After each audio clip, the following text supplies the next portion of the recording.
Meanwhile, she bathed Telemachus, even fair Polycaste, the youngest daughter of Nestor, son of Neleus. And after she had bathed him, and anointed him with olive oil, and cast about him a goodly mantle and a doublet, he came forth from the bath in fashion like the deathless gods. So he went and sat him down by Nestor, shepherd of the people. Now when they had roasted the outer flesh, and drawn it off the spits, they sat down and fell to feasting, and honorable men waited on them, pouring wine into the golden cups. But when they had put from them the desire of the meat and drink, Nestor of Gerenia, lord of chariots, first spake among them. Lo now, my sons, yoke for Telemachus horses with flowing mane, and lead them to beneath the car, that he may get forward on his way. Even so he spake, and they gave good heed and hearkened. And quickly they yoked the swift horses beneath the chariot. And the dame that kept the stores placed therein corn and wine and dainties, such as princes eat, the fosterlings of Zeus. So Telemachus stepped up into the goodly car, and with him Peisistratus, son of Nestor, leader of men, likewise climbed the car, and grasped the reins in his hands. And he touched the horses with the whip to start them. And nothing loth, the pair flew towards the plain, and left the steep citadel of Pylos. So all day long they swayed the yoke they bore upon their necks. Now the sun sank, and all the ways were darkened. And they came to Pherae, to the house of Diocles, son of Orsilochus, the child of begotten Alpheus. There they rested for the night, and by them he set the entertainment of strangers.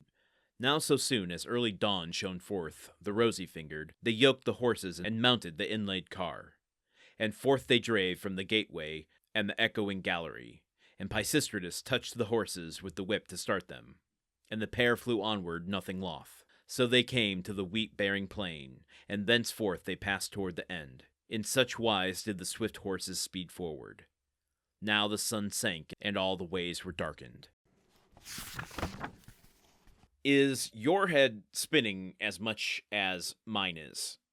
Peisistratus is now a companion of Telemachus. I think if we are doing our little RPG game of the Odyssey, Telemachus's storyline, Peisistratus has joined our party. We got a little chariot from Nestor, and Peisistratus is driving it for us. That's cool. Always like to build out our party with new, diverse power sets. I should have mentioned this yesterday when everyone was waking up and they were just starting to do the sacrifice. There's lines like this, like this last passage here, this last paragraph. Now so soon as early dawn shone forth, the rosy-fingered, ... Dawn is capitalized as if it's a proper noun, and that's because Dawn is a god. I did not know this. This is news to me. Dawn is the personified goddess of morning. M-O-R-N-I-N-G, not M-O-U-R-N-I-N-G. That's why she is given one of those identifiers, the rosy-fingered, which also came up yesterday when Dawn was mentioned. The rosy-fingered, just like gray-eyed Athena, godlike Telemachus, Nestor, son of chariots, etc. If there's any lingering doubt about the level of hospitality that the house of Nestor is providing, when Telemachus is getting ready for travel here, they not only bathe him and feed him, but also smother him, anoint him with olive oil. They dress him.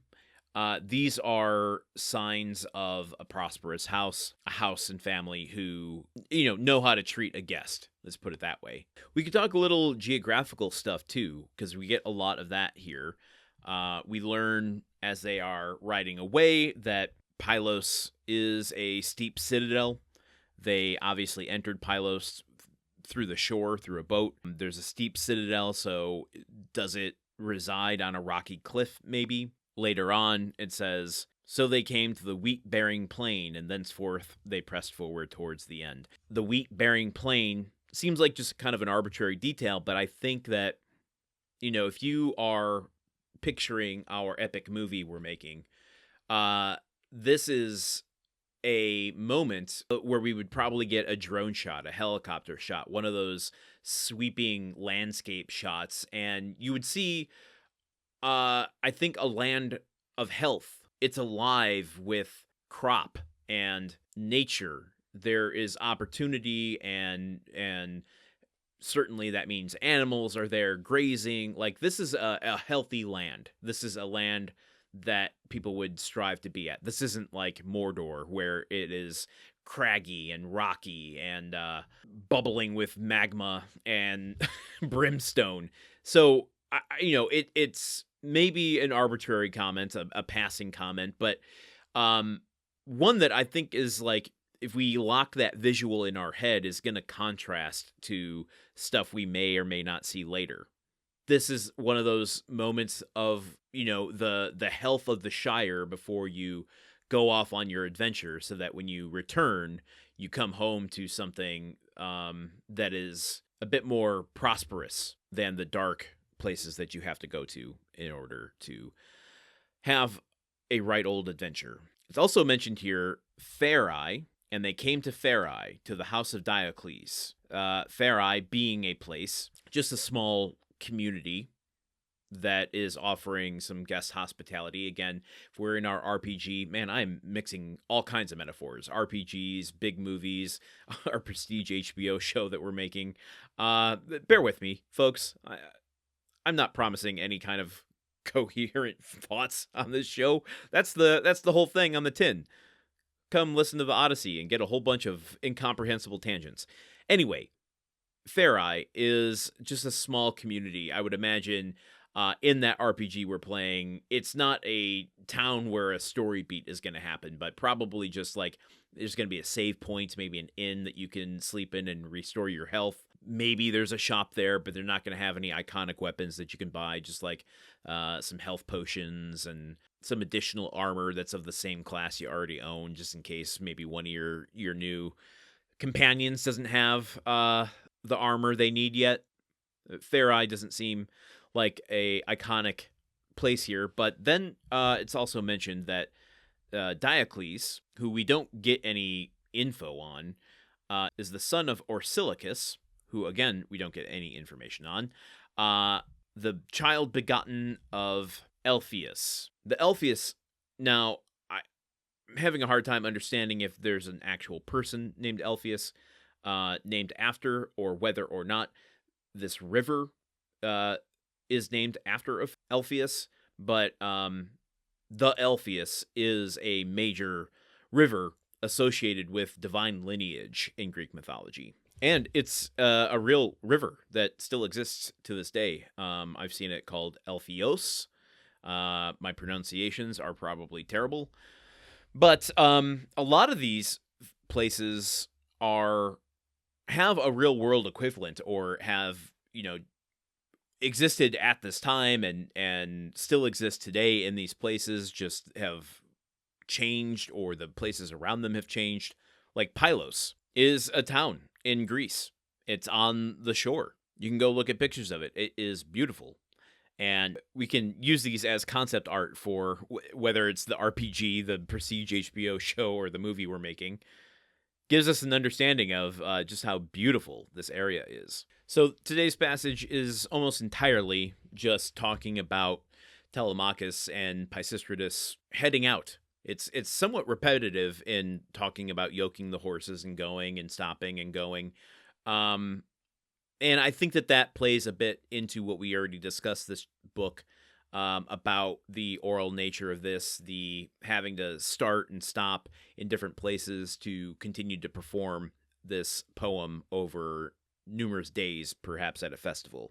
So it helps to kind of set in people's minds a breaking point where, okay, there's a consistency that I can understand in this travel, that they are going off into the distance. This is the riding off in the sunset moment that allows me to know, okay, they're off. They are gone.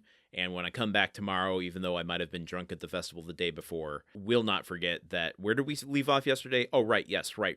They were heading off in the distance. So that concludes book 3. And as of today, you can get story-only audio for book 3 and 2-in-1 over at patreon.com/gruntworkpod. That is the Patreon for our podcast network, Gruntwork Podcasts, which hosts this show, among a number of other shows, where your contributions for $1 a month, that's 3 cents per episode, help to keep the show on the air, keep this show ad-free, owned by us. We are not beholden to any sponsors. The show is owned by me, guided by you. So you can help me shape the show by becoming a contributing member over at patreon.com/gruntworkpod. Deeply appreciate it. If you are interested in some of the other shows, guess what? Here's a bonus for you. You don't have to pay $1 per show. Your $1 per month, that's 3 cents per episode for this show, could also contribute to shows like The Countdown of Monte Cristo, where we are reading a page out of the Count of Monte Cristo every day. And if you do that, you're supporting 2 shows for $1. That is 1.5 cents an episode. Isn't that crazy? And in addition to the story-only audio, the somewhat traditional audiobook experience, you get access to some bonus episodes that we do. I've been reading on the other show. I have done some short stories. We are coming up on support month for the network. I want to start putting in some bonus content specifically for Odyssey, reading maybe something out of Ovid, something out of Apollodorus, something short that can give us some extra context for the Odyssey, for any of these characters. Maybe you want to hear about the gods. I can look up some lineage about the gods, their creation, their heritage, their family tree, so that we can really have a better understanding whenever they come up, what they mean and what it means to the characters in the story. Let me know. You can also sign up for free at patreon.com/gruntworkpod just to communicate with us. Let us know what you want to hear, what you want to see. You can also support the show by leaving a rating, a review over at Apple Podcasts, Spotify. Subscribe and comment over at YouTube. Send somebody the podcast feed. Send them the YouTube channel. Let them know they might like this show. All of these things are free ways that you can support the show. It doesn't have to be a long review. Just put a 5-star review and a one-word review. Great. Fine. Good. I liked it. I don't know. I'm not going to write it for you, but all that to say is if the length of the review is preventing you from doing it, it does not have to be long. Just give it a 5-star rating and a one-word review. That is all it needs to help get into the algorithm and show up in recommendation feeds for other people. We want to get some new listeners to the show over the course of this project, so you can help us do that. And lastly, I want to hear directly from you. If you want to interact with this story, if you want to interact with me, the podcast, you can sign up for Discord. The link is in the show notes for every single episode. It is free to absolutely anyone. You do not need to be a Patreon subscriber to sign up. I have a channel there. I have a group for Odyssey there and channels for every single book that we cover. So sign off. Let me know what you want. I absolutely interact and respond to people there. So let's start some discussions. With that, that is a conclusion to Book 3. We don't take a day off here on Odyssey. Tomorrow, we're going into Book 4, presumably following Telemachus even further and Peisistratus as they go to Sparta. Again, I'm a little nervous this story isn't about Odysseus, but we'll find out by reading. We'll find out by reading. So join me here tomorrow, Book 4. Let's get it underway. Until then, okay, goodbye. Odyssey is part of the Gruntwork Podcast Network. The show is produced, edited, and hosted by Landon Solano. The original text of The Odyssey, written by Homer. Theme song by Neuroflow. You can support this show and other shows like it by going to patreon.com/gruntworkpod. Thank you for listening. See you tomorrow.